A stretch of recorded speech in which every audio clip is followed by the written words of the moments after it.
दोस्तों, एक गांव के पास एक तांत्रिक रहता था। वो दुनिया का सबसे शक्तिशाली आदमी बनना चाहता था, इसलिए वो बुरी आत्माओं की आराधना करता था। वो हर समय बुरी आत्माओं की पूजा में ही व्यस्त रहता था। हे शैतानों की शैतान, मैं काफी दिनों से तुम्हारी आराधना कर रहा हूँ। मुझे दर्शन दीजिए शैतान, मुझे दर्शन दीजिए। तभी वहाँ एक बुरी आत्मा आ जाती है। उसे देखकर तांत्रिक खड़ा हो जाता है। मेरे आका, मैं बहुत दिनों से तुम्हारी साधना कर रहा हूँ, मुझे शक्ति प्रदान कीजिए आका।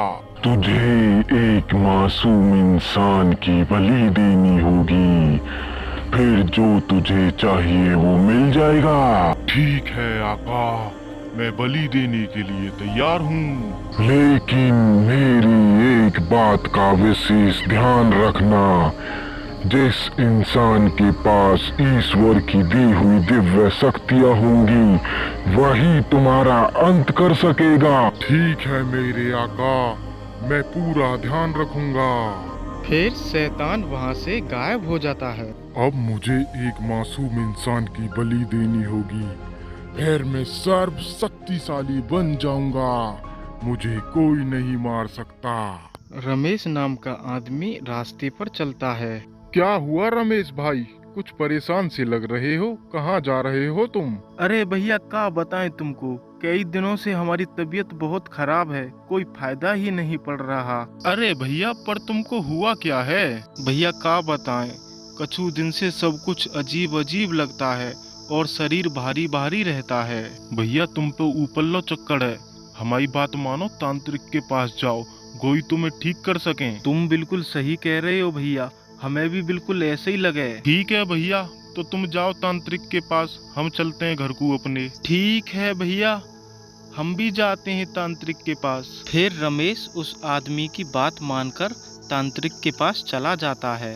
तांत्रिक अपने घर में शैतान की पूजा कर रहा होता है। तभी वहां रमेश पहुंच जाता है और बोलता है, बाबा जी मेरी सहायता करो बाबा जी। डर मत बच्चा, बेखौफ होकर बैठ जा। बाबा जी, मैं बहुत दिनों से परेशान हूँ, मेरे सब कुछ अजीब होता है, मेरा शरीर भारी भारी सा रहता है। हम समझ गए, घबरा मत बच्चा, हम तुझे बिल्कुल ठीक कर देंगे। फिर तांत्रिक सोचने लगता है, मिल गया बलि का बकरा, यही ठीक रहेगा बलि के लिए। फिर रमेश बोलता है, क्या हुआ बाबा जी, आप क्या सोच रहे हैं? कुछ नहीं बच्चा, जैसा हम तुमसे कहें तुम्हें बिल्कुल वैसा ही करना है। ठीक है बाबा जी, जैसा आप कहेंगे मैं वैसा ही करूँगा। तो फिर ठीक है, खड़े हो जाओ। ठीक है बाबा जी, मैं अभी खड़ा होता हूँ। फिर रमेश खड़ा हो जाता है। बहुत अच्छे, अब आगे आकर खड़े हो जाओ। ठीक है बाबा जी, मैं अभी आगे आता हूँ। फिर तांत्रिक भी आगे आकर बोलता है, बहुत अच्छे बच्चा, अब पीछे मुंह करके खड़े हो जाओ। ठीक है बाबा जी, अभी होता हूँ। फिर रमेश पीछे मुंह करके खड़ा हो जाता है और तांत्रिक तलवार से उसकी गर्दन काट देता है। हे शैतानों के शैतान, ये बलि कबूल करो और मुझे शक्तियाँ प्रदान करो।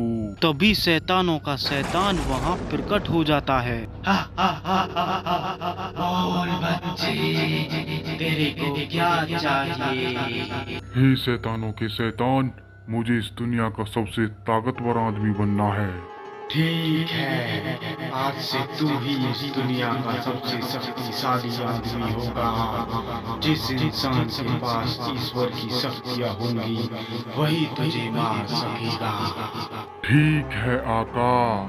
ठीक है, तो फिर हम चलते हैं। फिर शैतान चला जाता है और तांत्रिक बोलता है, अब मेरे पास शैतानी शक्तियाँ हैं, मुझे कोई नहीं हरा सकता, मुझे कोई नहीं मार सकता।